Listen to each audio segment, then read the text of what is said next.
right, folks, we're here with Nathan Davis here, New Hampshire Wildcats head coach out of the America, East Durham, New Hampshire. Coach, how you doing up there in New Hampshire, man? How's the weather up there, man, so far? Man, it's hot today. It's the weather. It's actually really nice up here. It's a great area to live. You're 30 minutes from the beach. You're not far from the mountains. So there's a lot of good stuff going on. But the weather's good. I hear that, Coach. Tell me about this opportunity up here in New Hampshire, man. Take this opportunity to up there to lead this program going forward. Give being a new voice. So, what about this opportunity really stood out to you, man? Well, I think it's obviously any time you get an opportunity to be a head coach in college basketball, you're pretty fortunate. So we'll start with that. There's not many jobs. A lot of people very capable of doing them. So I feel very fortunate to get the job here.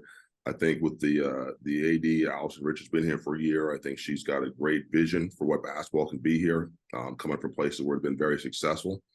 And I think it's an opportunity to hopefully lead a program that some places never been before. It's a great challenge, but it's something we're looking forward to getting going with here. 100%, but you got a lot of talent up there that way in the Northeast. You get down to the DMV area easily. So being in the Mid-Atlantic as well. Talk about your location, be able to find quality players who fit your system, fit your culture, fit what you want this program to be as you build and going forward. Well, I think you said there in the fitting your culture. I think that's the most important thing that you got to do in recruiting is you got to find guys that fit in well with what you got and what you want. And I think one of the things that stood out to me when I got the job and meeting these guys was how much they get along and how it's truly genuine. So in the recruiting piece, that's been a big part of what we want to do. But like the location is great. I mean, obviously not a ton of people have been to New Hampshire, but we're an hour from Boston. Like I said, we're 30 minutes from the ocean and the beaches in Maine and New Hampshire. We're not far from the mountains. And in today's game, it's not that hard to get from, here to DC or Atlanta or Chicago. So I think kids are a lot more open to traveling around to find the right opportunity. And it's our job to go out and find the guys that fit with what we want to do, that are hungry to be successful, that want to push themselves to be really good and want to be a part of something we hope will be pretty special. So, Davis, do you feel with the transfer portal and NIL, with the Power 5 guys wanting certain guys, you can kind of get your hands on better high school guys than you used to could and build your program that way rather than going the portal route, because having that balance between the young guys and older guys in the right mesh. So how do you feel with that, being able to have an opportunity to get more better high school guys with those guys that have been really recruited the way they used to be back in the day? Well, it's a really interesting time in the recruiting world because of the transfer portal stuff with the immediate eligibility, because of the NIL. And honestly, the NIL is starting to I was talking to some of our administrators the other day here. And a year ago at this time, when you went out on the road and people talked about NIL, it was only the high majors. Now you're out on the road and everyone's talking about it, from every level talking about it and what they're able to do, what they're trying to do. So it's coming to everywhere. The transfer portal's never going back. I think in a year or so, when the fifth years are up, it might change a little bit, but there's still, going to be 12, 1,300 kids in that every year. So finding the balance between guys that you can bring in for a couple years or a grad student year, one of the guys that you're going to hopefully be able to keep for 4 years, but that's the other side that's hard. If you get a really good player at our level, there's a good chance someone's going to try to take him up another level. So it's a new world we live in, and it's a challenge to everybody. I think we're all still trying to figure it out a little bit, and we'll see what happens as we move forward.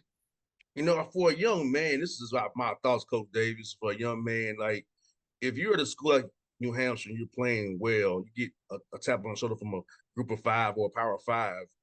You'd like to come off the bench probably, and that's like, and if you want to play professionally, cost yourself money, whether it be in the NBA, the G League, or over in Europe or in Asia. If you're not playing and showcasing your talents, you're not going to get that contract you want. So sitting on the bench playing limited minutes because you're at a name on front of a jersey, it might not help your career rise on the back end. Yeah, that's certainly a valid point. It may not.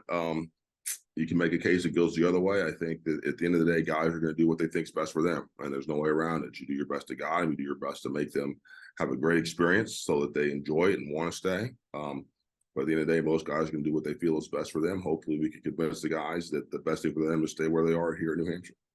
And Coach Davis, how is the workouts been meeting these young men who you did retain and having workouts with those young men who you brought in as well, seeing what you have, kind of seeing what you molded, what you have to figure out as you get into August, what you really have when school starts for real?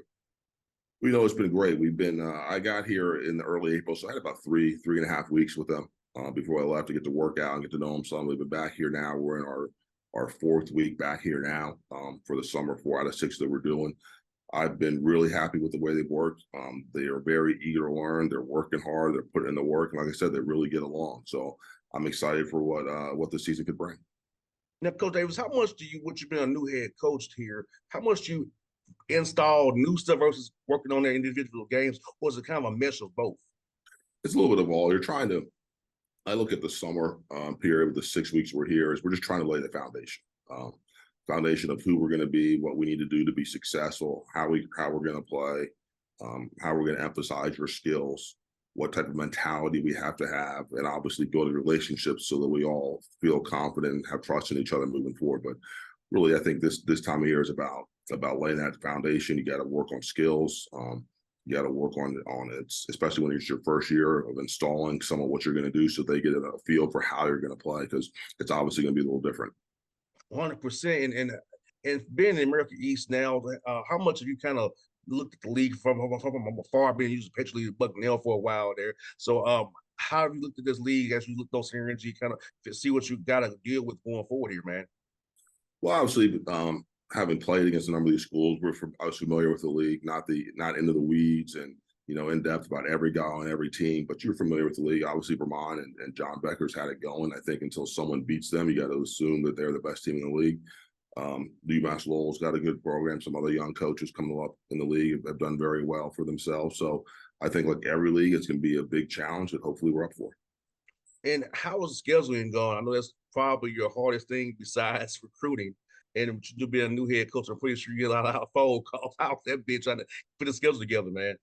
Yeah, fortunately, it was close to being done when we got here. We just had to get 2 more games, but we got that all set. I think we released it the other day. So it'll be challenging. I think when you're dealing with scheduling our level, I think the big thing is we're in a one-bid league, and you want to make sure that the best team you play in your league is not necessarily the best team you're going to play. We want to take the non-conference and certainly figure out, learn about ourselves so we can be playing our best when we get in the league play, especially down the stretch. So we want to play people that are going to push us. We obviously want to win every game, but we want to be able to find out about ourselves as well so we can work on our weaknesses.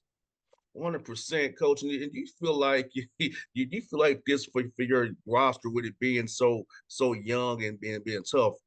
How do you keep them together? Because I know being in a school in OVC where I went to school at, we played a bunch of bye games.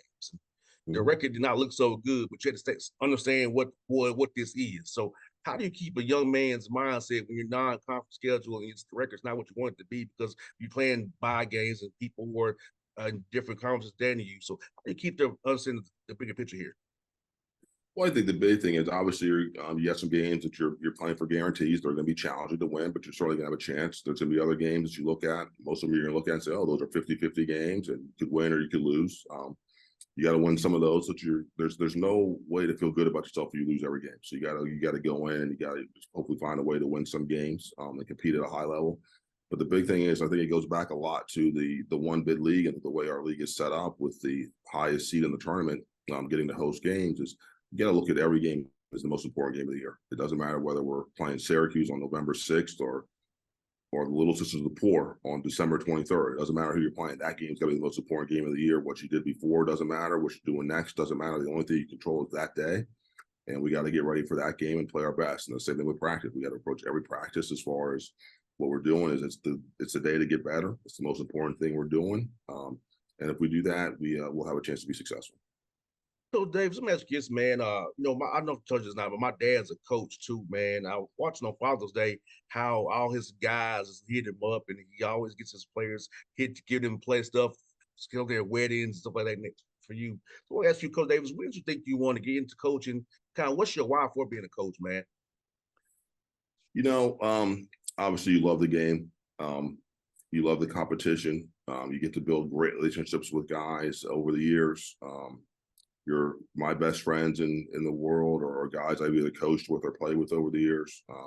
It's fun to kind of watch guys grow up and see how they develop and become what they become as they become adults. But the first person I ever worked for was a guy named Bob Johnson at Emory Henry. And he had his saying where he goes, if I'm a basketball coach, I'm kind of just a basketball coach, I'm kind of wasting my life. So we're getting guys, they're 18 or 22 years old for the most part. They're learning, they're developing the men. And we have an opportunity to impact what type of people they be, and that's kind of exciting.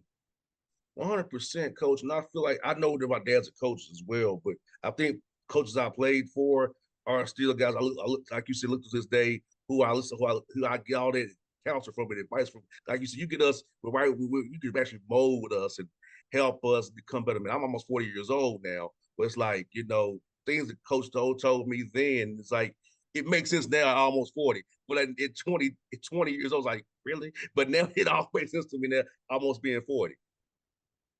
Yeah, it's a wild ride. I mean, like you said, I mean, I've been around guys that I've known that were like 8, 9 years old. They're now in coaching.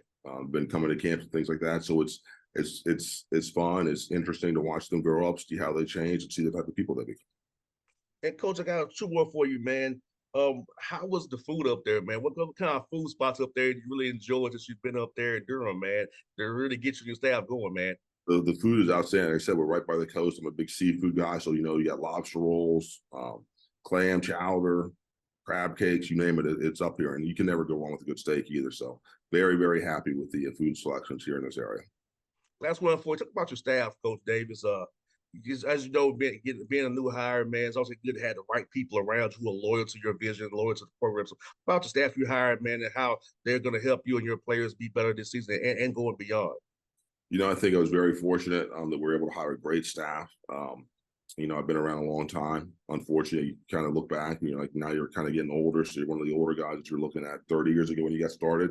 So a different perspective, but I'm really excited by the staff. I think they've been great so far. It started by hiring Jimmy Allen, who was the head coach at West Point, who I've known. We worked together in Navy. We played against each other in college. He's an outstanding coach, has done it at a high level and been very successful for a long time. Hired Tyler Wilson, who came from Manhattan, was a great player there, and then went to coaching for Coach Masiello there. And Luis Guzman, who was actually John Chaney's last recruit at Temple, ended up playing 4 years for Coach Dunphy. Played some professionally and has been in a number of spots since then. So I think it's a diverse group, lots of different strengths. But the things I think that stand out, they're very good teachers. They build good relationships. They work hard in recruiting, and they're willing to do all the little jobs that no one wants to do, and they do want a smile on their face. I hear that, Coach. Coach Davis, good to talk to you again. I'm glad you get back on your feet here in New Hampshire, man. I'll be looking forward to seeing what you all do. Mercury East. Now, I always look forward to having the show you do future, Coach. Thank you. Have a good day. See you, Coach. All right.